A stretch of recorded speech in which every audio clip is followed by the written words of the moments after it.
continuer avec le thème de l'année. La religion islamique est la religion des anciens prophètes. Aujourd'hui, nous sommes au numéro 1, la partie 7. Et le titre de cette partie 7 du numéro 1 aujourd'hui, c'est Allah n'a pas de fils, mais Yahweh en a. Pourquoi? Donc cela va constituer notre titre d'échange aujourd'hui. Pour continuer, nous allons rapidement découvrir qui est Allah selon l'islam. Nous allons lire rapidement dans le Coran, sourate Al-Ilhas, sourate 112, le verset 1 qui dit il est Allah unique. Allah, le seul à être imploré pour ce que nous désirons. Il n'a jamais engendré, n'a pas été engendré, non plus, et nul n'est égal à lui. Voilà un peu la présentation d'Allah dans le Coran.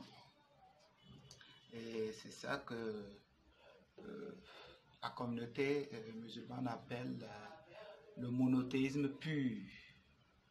Si vous voyez même le titre de cette sourate, c'est Al-Ilhas, le monothéisme pur. Donc, rapidement, nous allons écouter notre ami Abdul Majid, ce qu'il a dit par rapport à cela lors de sa conférence avec sa communauté. Suivons-le.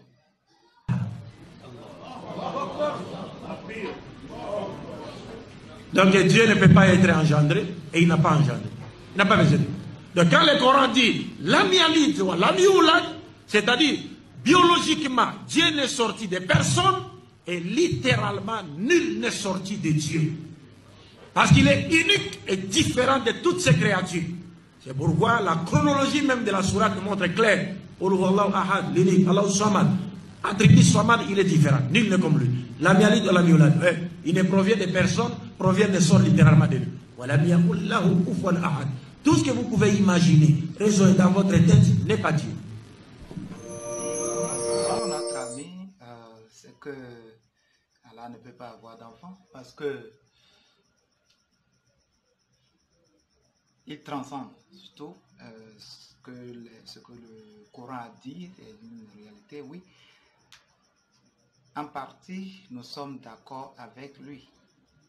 Nous sommes d'accord avec lui parce que il est impossible dans grand air que Allah ait d'enfant. C'est normal. Parce que Allah n'est qu'une idole vénérée par les Hanafiens. À la Mecque, nous avons déjà plusieurs fois exposé cela avec les Écritures. Donc, une idole ne peut jamais se transformer ou se dupliquer. C'est impossible dans grand air. Donc, il a raison en disant que Allah n'a pas de fils et on ne peut pas s'égaler à lui. Et selon lui, toute autre chose qu'on peut dire n'est pas Allah. Il est impossible. Personne n'associe rien à Allah. D'accord? Non.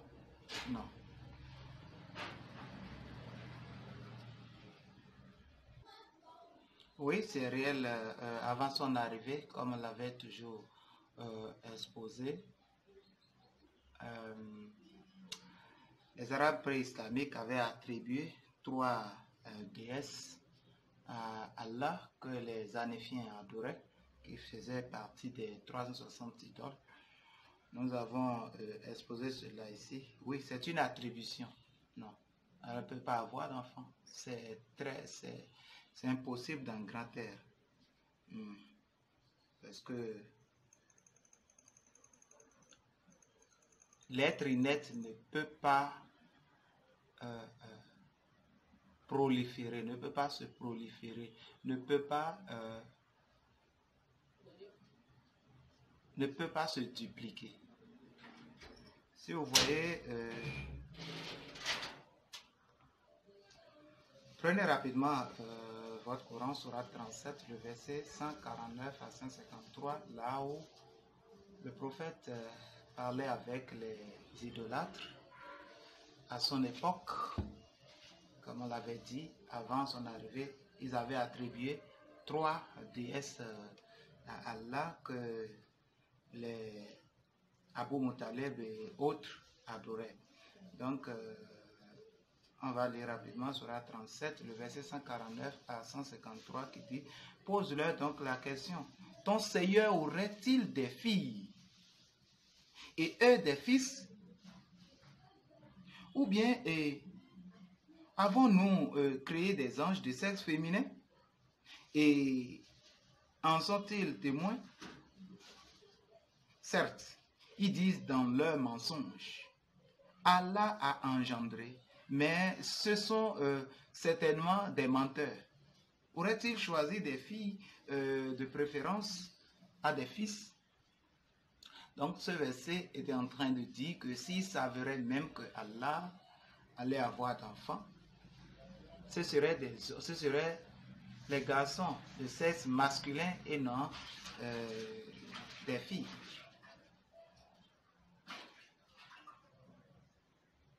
Maintenant, pourquoi ne pouvait-il pas avoir d'enfants? Nous lisons rapidement dans Sourate 6, le verset 100 à 101, qui dit ceci. Et ils ont désigné des associés à Allah, les djinns, alors que c'est lui qui les a créés. Et ils lui ont inventé dans leur ignorance, des fils et des filles. Gloire à lui. Il transcende tout ce qui lui est attribué. Créateur des cieux et de la terre, comment aurait-il un enfant quand il n'a pas de compagne?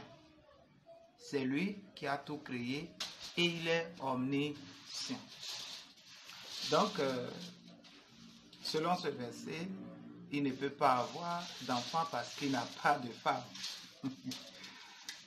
Il ne peut pas avoir d'enfant parce qu'il n'a pas de femme.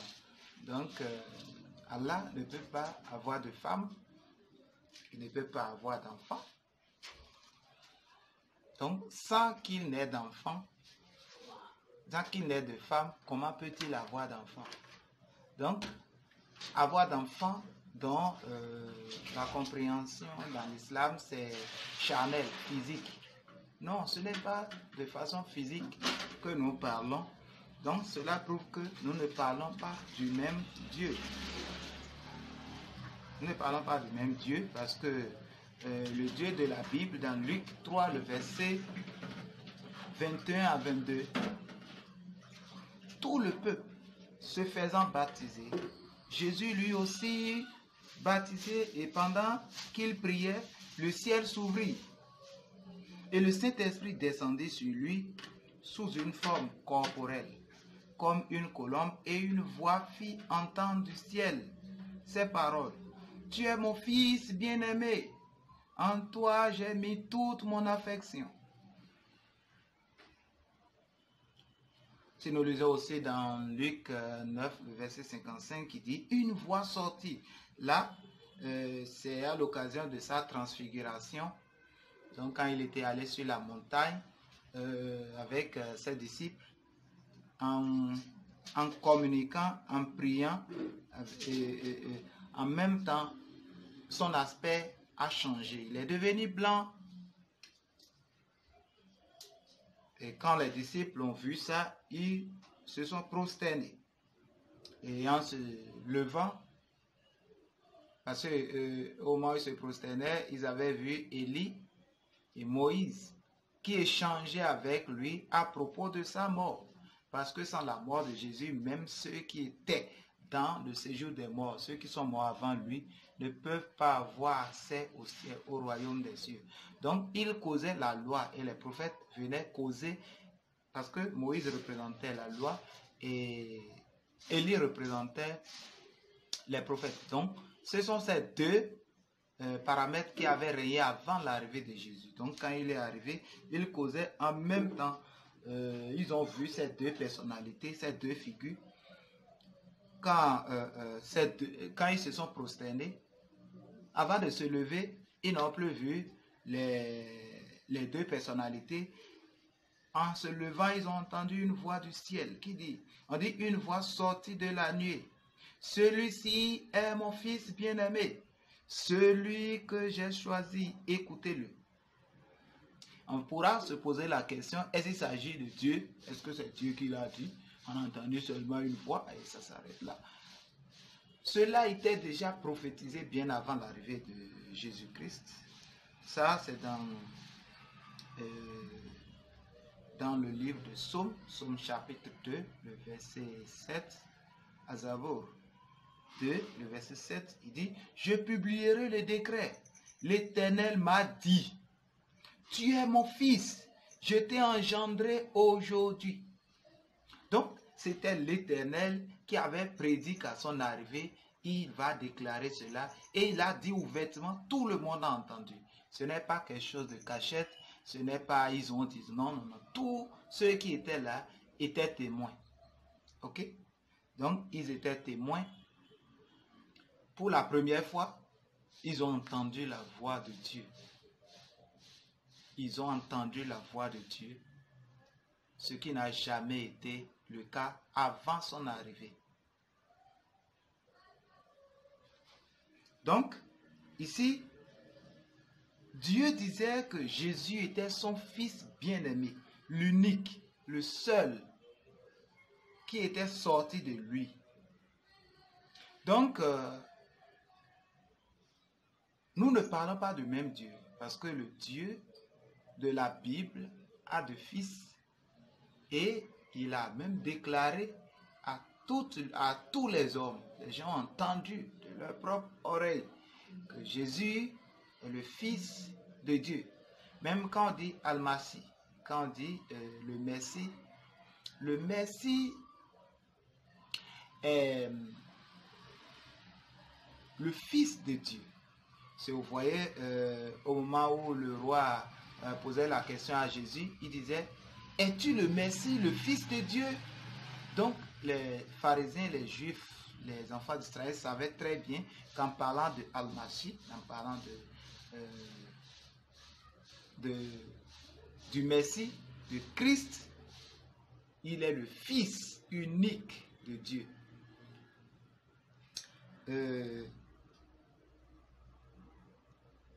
Nous allons nous poser la question de savoir pourquoi. Pourquoi alors Mohammed et les musulmans s'opposent-ils au Fils de Dieu? Parce qu'il y a une philosophie qu'ils sont en train de défendre, à savoir que Jésus n'est pas Dieu. Donc, en refusant Jésus qui soit le Fils de Dieu, ils sont ordonnés dans leur argument. Ils sont vraiment cohérents dans leur argument. Parce que en acceptant que Jésus est le Fils de Dieu, on revient à dire que Jésus est Dieu. Et pour eux, ce n'est pas le cas. Donc, ils sont coordonnés dans ce qu'ils disent. Ce qui m'amène à interpeller les égarés, ceux qui se disent chrétiens, mais qui ne le sont pas, qui disent non, Jésus est le Fils de Dieu, mais il n'est pas Dieu. Jésus est le sauveur de l'humanité, mais il n'est pas Dieu. Là, leur cas est plus critique, est plus dommage que ceux-mêmes qui n'ont jamais entendu la parole de Dieu, parce qu'ils sont déjà à l'image des pharisiens et des musulmans. Dit le Fils de Dieu revient à dire que Jésus-Christ est Dieu. Donc, dans Sourate 43, le verset 81, qui dit, si Allah dit au prophète de dire, dis, si le tout miséricordieux avait un enfant, alors je serai le premier à l'adorer.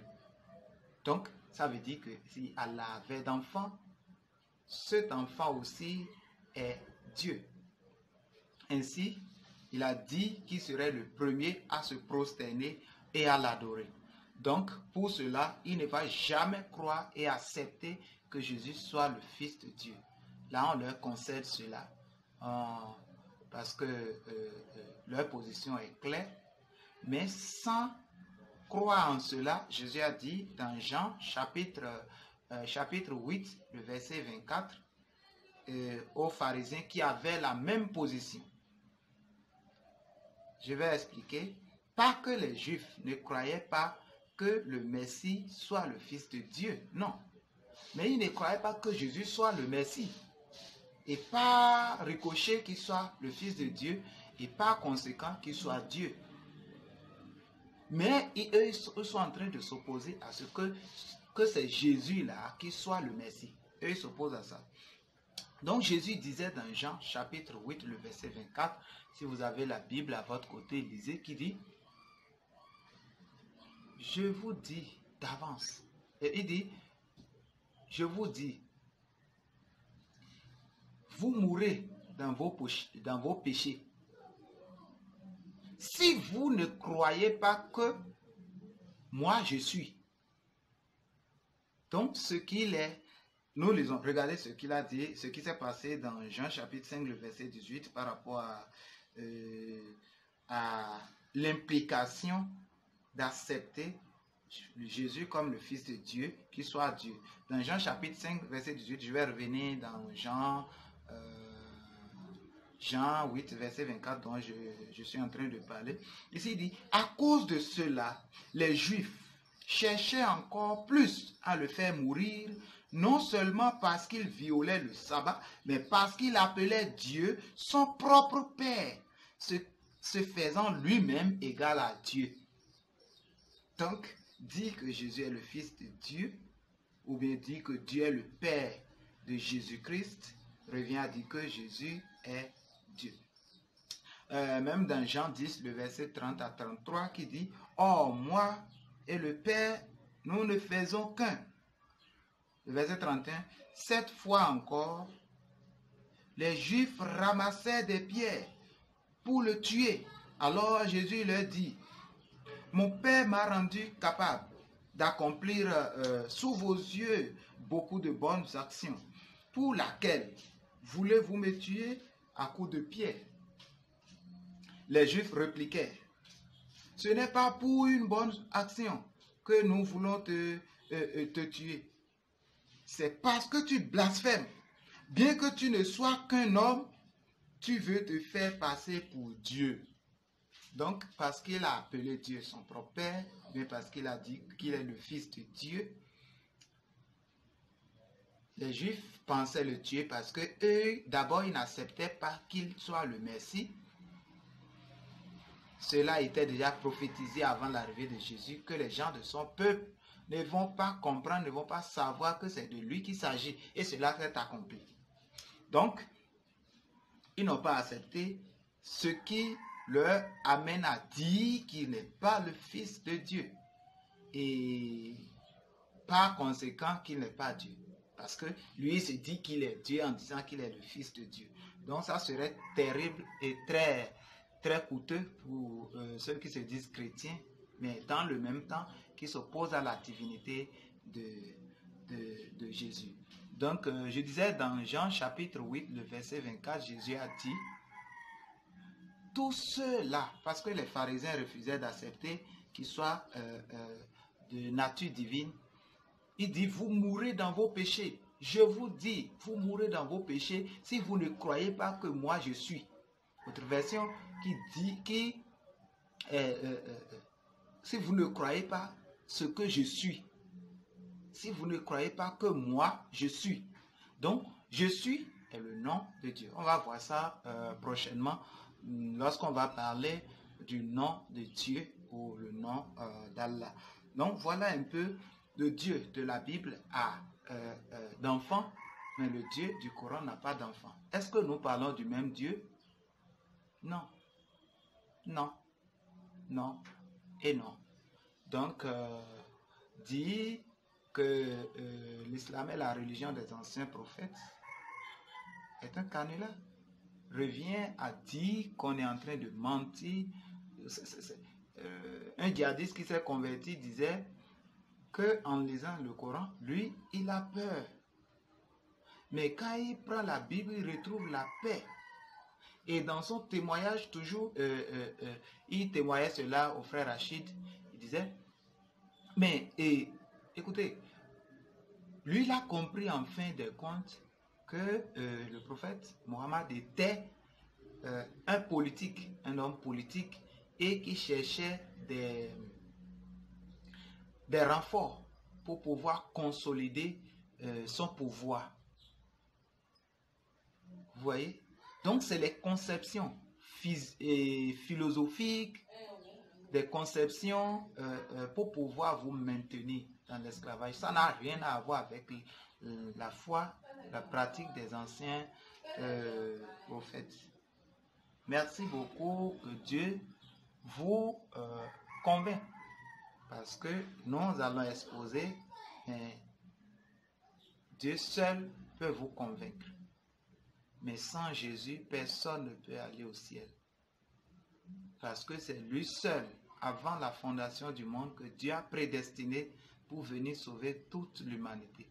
Mais le diable ne voulant pas que les hommes soient sauvés, la Bible a dit, se déguise en l'ange de lumière pour empêcher à ce que les hommes soient sauvés.